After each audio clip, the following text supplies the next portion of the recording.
नमस्कार साथियों, आज के वीडियो में हम कक्षा 6 की न्यू मैथमेटिक्स बुक गणित प्रकाश के लेसन नंबर 1 गणित में पैटर्न का पैराग्राफ नंबर 1.5 को कंप्लीट करेंगे। पैराग्राफ नंबर 1.5 है आकारों में पैटर्न इन शेप्स। बड़ा ही आईएमपी पैरा है ये 1.5।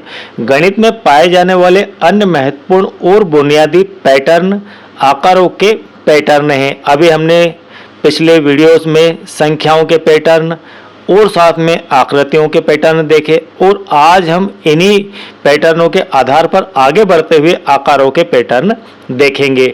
ये आकार 1, 2 या 3 विमाओं 1D, 2D, 3D या 4D, 5D में भी हो सकते हैं। 1 डायमेंशन, 2 डायमेंशन और 3 डायमेंशन या इससे अधिक डायमेंशन में भी यह आकृतियां हो सकती है या आकारों के पैटर्न हो सकते हैं। गणित की वह शाखा जिसमें आकारों में पैटर्न का अध्ययन किया जाता है ज्यामिति कहलाती है। तो आपसे फिल इन द ब्लैंक्स में यह पूछा जा सकता है कि गणित की वह शाखा जिसमें आकारों के पैटर्न का अध्ययन किया जाता है क्या कहलाती है। तो आपको यहाँ पर याद रखना है कि ज्यामिति कहलाती है। आकार अनुक्रम एक महत्वपूर्ण प्रकार के आकार पैटर्न है जिनका गणितज्ञ अध्ययन भी करते हैं। सारणी 3 में कुछ मुख्य आकार अनुक्रमों को दर्शाया गया है। आपके गणित में इस प्रकार की एक सारणी बनी हुई है जिसे हम कहेंगे सारणी 3 और इसी सारणी के ऊपर आज का हमारा पैरा 1.5 है आकारों में पैटर्न। साथियों, इस सारणी के बाद ही आपको दिया गया है आइए पता लगाएं।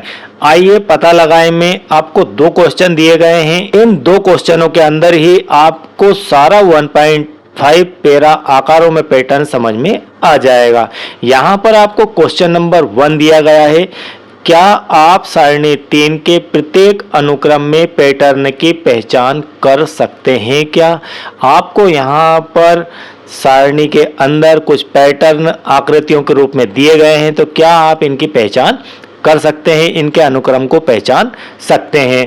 तो सबसे पहले हम एक एक करके सभी को समझते हैं।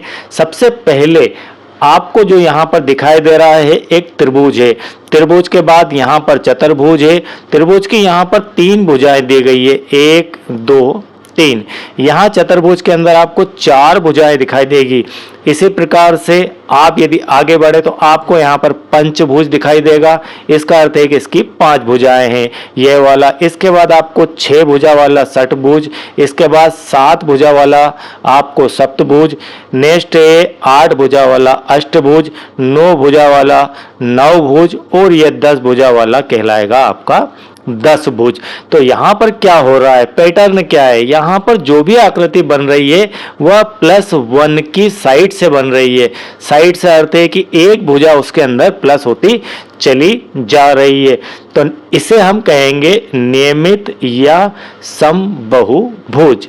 ठीक है, त्रिभुज, चतुर्भुज, पंचभुज, षटभुज, सप्तभुज आदि इस प्रकार की आकृतियां होती है जिन्हें हम कहते हैं नियमित आकृति या फिर समबाहुभुज। इसके अंदर जो पैटर्न है वह क्या पैटर्न है? यहाँ पर लिखा हुआ पैटर्न की पहचान आप क्या कर सकते हैं? तो पैटर्न की पहचान में भुजाओं की संख्या हर बार 1 से बढ़ती है। आप देख पा रहे हैं कि एक एक भुजा यहाँ से आगे बढ़े तो एक भुजा बढ़ गई 4 हो गई, यहाँ आपकी 5 हो गई, फिर 6 हो गई, 7, 8, 9 और 10। इस प्रकार से अगली आकृति में एक भुजा आपकी बढ़ती चली जा रही है। चलिए, इसके बाद आपका जो नेक्स्ट है यह वाला, इसमें हम देखते हैं कि यहाँ पर आपको एक लाइन के ऊपर यहाँ पर 2 बिंदु दिए गए हैं। यदि आप इसमें एक लाइन के बाद सीधे से आप इन बिंदुओं की संख्या को यदि बढ़ाना चाहें, यहाँ पर आपके पॉइंट कितने हैं? यहाँ पर पॉइंट की संख्या है 2।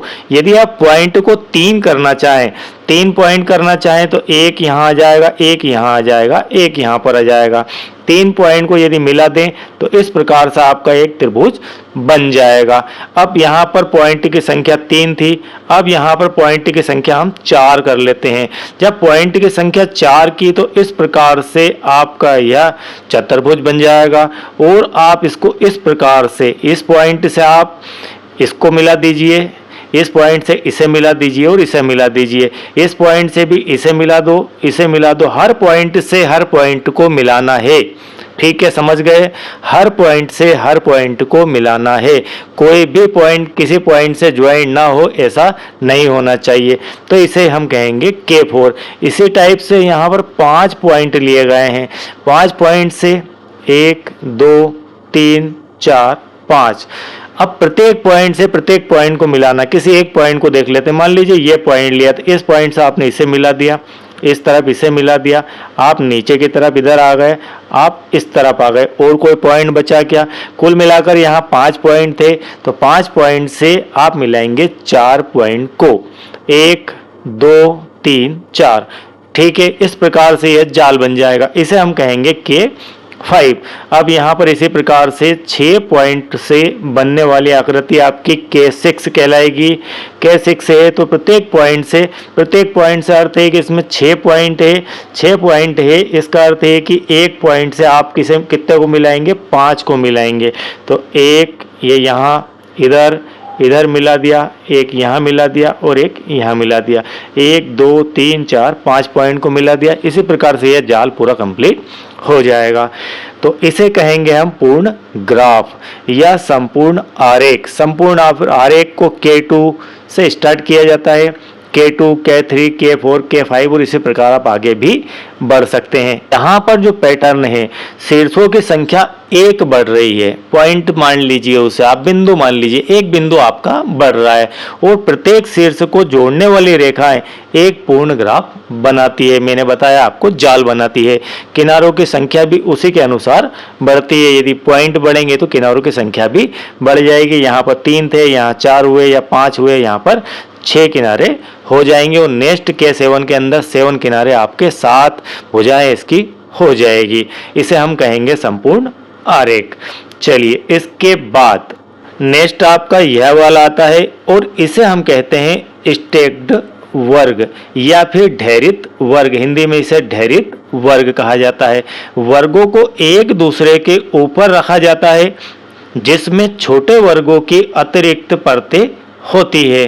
पैटर्न क्या रहता है इसके अंदर? परतों के रूप में और वर्ग जोड़े जाते हैं, जिससे छोटे वर्गों की कुल संख्या बढ़ जाती है। अब समझते हैं, यहाँ पर आपको वर्गों की संख्या 1 दी गई है, यहाँ पर आपकी 4 हो गई है, यहाँ पर आपकी 3 इस तरफ से और 3 इस तरफ से, तो कितनी हो जाएगी आपकी? यहाँ पर 9 हो जाएगी। यहाँ 2 इस तरफ से थी, 2 इस तरफ से थी, तो 4 हो गई। अब इसे देखें तो 3 था, इधर 3 थी, इधर 2 थी, तो इधर हो जाएगी 4। तो 4 इधर से और 4 इधर से, कितनी हो गई? 4 चुकू यहाँ पर हो जाएगी 16। अब आप इसी पैटर्न को आगे बढ़ाएं तो इधर से 5, इधर से 5, तो इधर हो जाएगी आपकी वर्गों की संख्या 25। तो यहाँ पर वही लिखा हुआ है कि परतों के रूप में वर्ग जोड़े जाते हैं। यहाँ पर आपको इस प्रकार से यह वर्ग बना हुआ था 4 4 का, तो 4 ये आपकी और आपके 4 इस तरफ, तो ये 4 वाला था। अब आपने एक्स्ट्रा क्या ऐड कर दिया? ये वाला आपने इसमें ऐड कर दिया। तो आपका एक दोनों साइड से एक एक परत लग गई, जिससे आपका नया स्क्वाड यहाँ पर तैयार हो जाता है, जिसे हम कहेंगे ढेरित वर्ग। अब आप नया बनाना चाहेंगे तो क्या होगा? 6 इस तरफ और 6 इस तरफ, में वह भी आपको इसी वीडियो में बनाकर दिखाऊंगा। चलिए, इसके बाद नेक्स्ट आपका है यहाँ पर ढेरित त्रिभुज। ये IMP है और इस पर कई बार क्वेश्चन पूछे भी गए हैं। त्रिभुज एक दूसरे के ऊपर रखे जाते हैं, जिससे संरचना में छोटे त्रिभुजों की संख्या बढ़ जाती है। इसका पैटर्न क्या है? जैसे जैसे नई परतें जोड़ी जाती है, छोटे त्रिभुजों की संख्या बढ़ती चली जाती है। यहाँ पर आपका एक त्रिभुज, यहाँ पर आपका कितने हो गए? त्रिभुजों की संख्या आपकी हो गई, चलिए देख लेते हैं, 1 2 3 4 हो गई। ठीक है, आप इसे इस प्रकार से भी समझ सकते हैं। इसके बाद त्रिभुजों की संख्या इधर देखें, छोटे 1 2 3 4 5 6 7 8 9, तो यहाँ पर 9 त्रिभुज हो गए।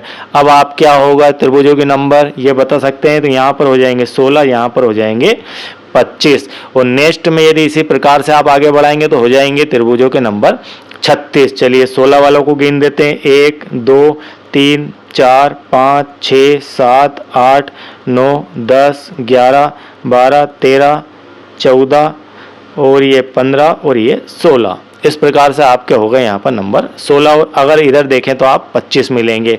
तो यह इसका पैटर्न है कि जैसे जैसे नई परतें जोड़ी जाएगी एक परत आप और यहाँ पर बढ़ा देंगे, मैं आपको दिखाऊंगा बढ़ाकर भी। चलिए उसको नेक्स्ट में देखेंगे। जैसे जैसे परतें जुड़ती जाएगी त्रिभुजों की संख्या बढ़ती जाएगी, यह स्वाभाविक बात है। इसके बाद नेक्स्ट है आपका कोच हिमकर्ण। यह आकृति आपकी कहलाती है कोच स्नोफ्लेक या कोच हिमकर्ण। हिम से मतलब होता है बर्फ। हिम को क्या कहते हैं? हिम का अर्थ होता है बर्फ। आपने बर्फ देखी होगी, यह वह बर्फ का टुकड़ा नहीं जो स्नोफॉल होती है, बर्फ आसमान से गिरती है, उस बर्फ की बात की जा रही है, उसे हम कहते हैं हिमकर्ण। तो वे हिमकर्ण जब गिरते हैं धरती पर तो कुछ इस प्रकार की आकृति लेते हैं, इस कारण से इसे कोच हिमकर्ण भी कहा जाता है। एक फ्रैक्टल है जो एक समबाहु त्रिभुज से शुरू होता है। कहाँ से होता है? यह समबाहु त्रिभुज इस प्रकार का होता है, इस प्रकार के त्रिभुज से यह आकृति स्टार्ट होती है। फिर प्रत्येक रेखाखंड को 3 बराबर भागों में विभाजित करके, प्रत्येक रेखाखंड को मतलब आपने जो एक त्रिभुज बनाया था, आप इसे इस प्रकार से देख सकते हैं कि ये और ये एक त्रिभुज आपने बनाया।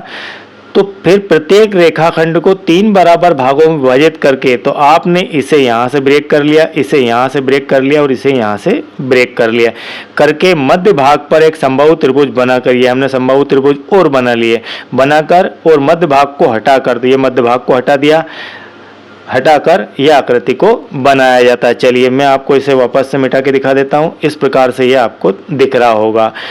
पैटर्न क्या है इसमें? प्रत्येक पुनरावृत्ति किनारों पर और अधिक उभार जुड़ती है।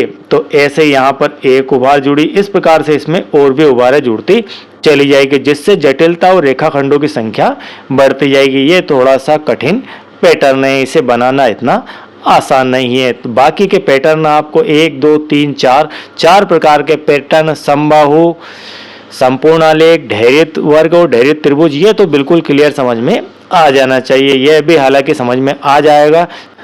आइए पता लगाइए के अंदर आपका क्वेश्चन नंबर 2 है। आप इसे क्वेश्चन ही मान सकते हैं, ये क्वेश्चन नंबर आपका 2 है। सारणी 3 के प्रत्येक अनुक्रम को अपनी नोटबुक में पुनः बनाने का प्रयास कीजिए। यदि टीचर साथी इसे देख रहे हैं, देन आपको बच्चों से इस पैटर्न का अगला पैटर्न अपनी कॉपी में बनवाना है। क्या आप प्रत्येक अनुक्रम में अगले आकार को खींच सकते हैं? क्यों और क्यों नहीं? यदि खींच सकते हैं तो क्यों खींच सकते हैं और नहीं खींच सकते हैं तो क्यों नहीं खींच सकते, यह आपको बताना है।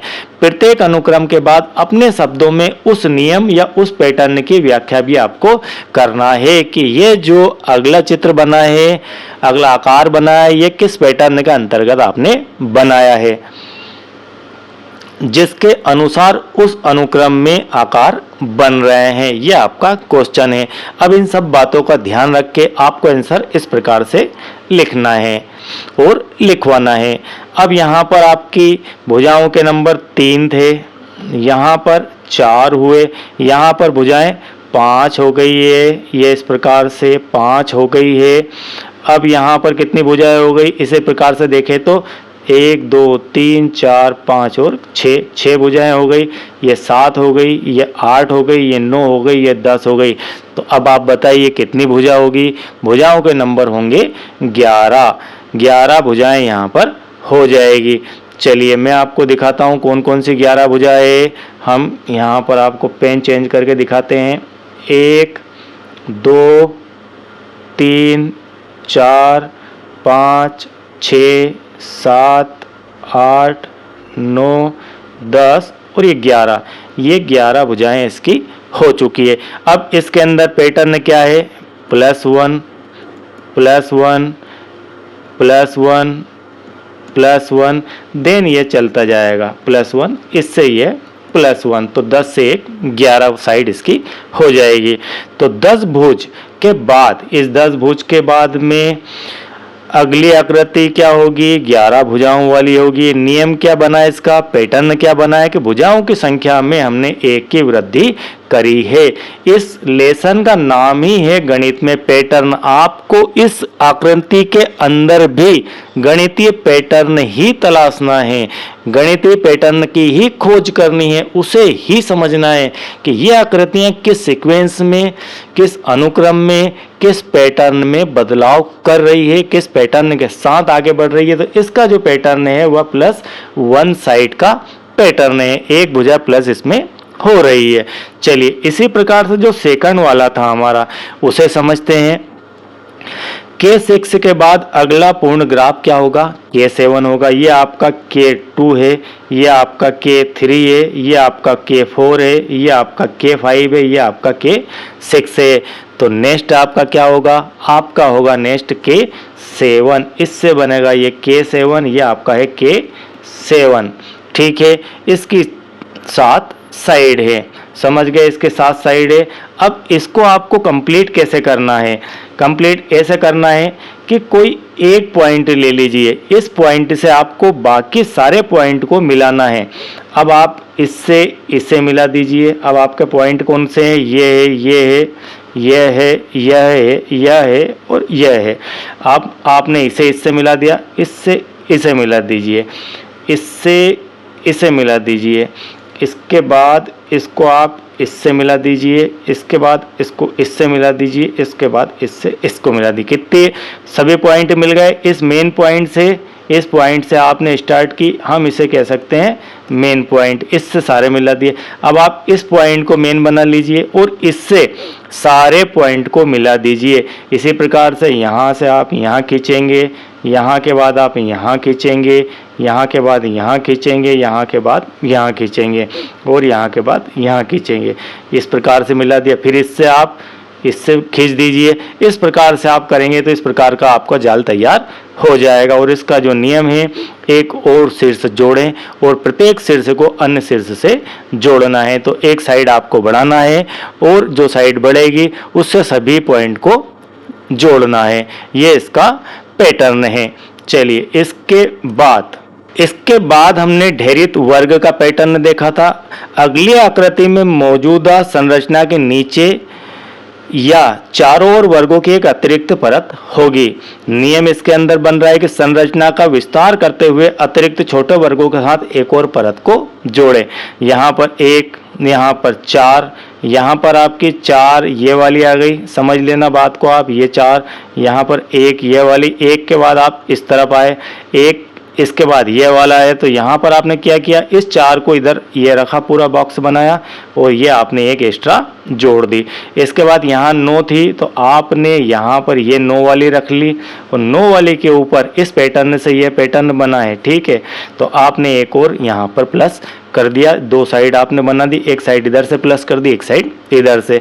अब इसके बाद ये 16 वाली थी, ये 9 वाली थी, तो आपने 16 वाली को इस प्रकार से रख लिया यहाँ पर और एक और को जोड़ दिया, ये हो गया 25। तो इससे ये बन गया। चूंकि ये संख्याएं हमारी कैसी है, वर्ग संख्याएं हैं, वर्ग संख्याएं हैं 1, 4, 9, 16, 25। तो अगली आपकी यहाँ पर आएगी 36।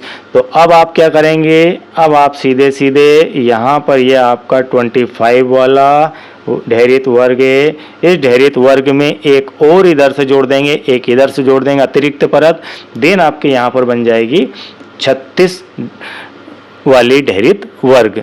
ठीक है, तो यह इसका पैटर्न है कि संरचना का विस्तार करते हुए अतिरिक्त छोटे वर्गों के साथ एक और परत को हम जोड़ते चले जाते हैं, आकार के रूप में पैटर्न है। चलिए इसके बाद नेक्स्ट हमारी है ढेरित त्रिभुज। ठीक है, तो ढेरित वर्ग के बाद ढेरित त्रिभुज। यहाँ पर भी वर्ग की तरह ही पैटर्न इन आकृतियों पर लागू होगा।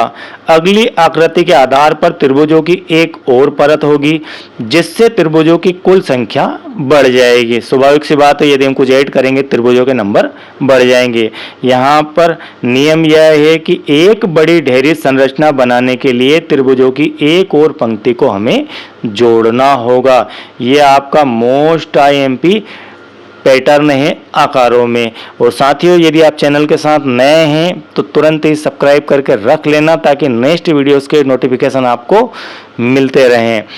अब यहाँ पर आपने देखा कि यहाँ एक त्रिभुज, यहाँ पर त्रिभुजों के नंबर 3 है, यहाँ पर त्रिभुजों के नंबर कितने आएंगे 1 2 3 4 5 6 7 8 और 9।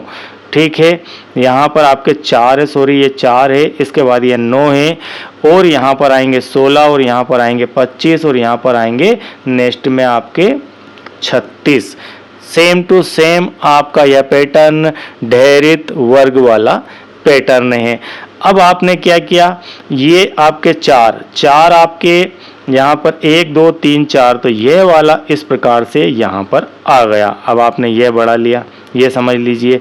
या फिर आप 9 वालों को देखें तो आप इसे ऐसा भी देख सकते हैं, किधर भी एक तरफ बढ़ा लो आप, ये वाला बढ़ा लिया आपने, ये 9 वाला आपके इसके अंदर है और यहाँ आपने एक एक्स्ट्रा कर लिया है। एक्स्ट्रा कहाँ जोड़ा हमने, एक्स्ट्रा हमने ये वाला जोड़ा है, समझ गए, ये वाला हमने क्या किया, एक्स्ट्रा जोड़ लिया है ये वाला।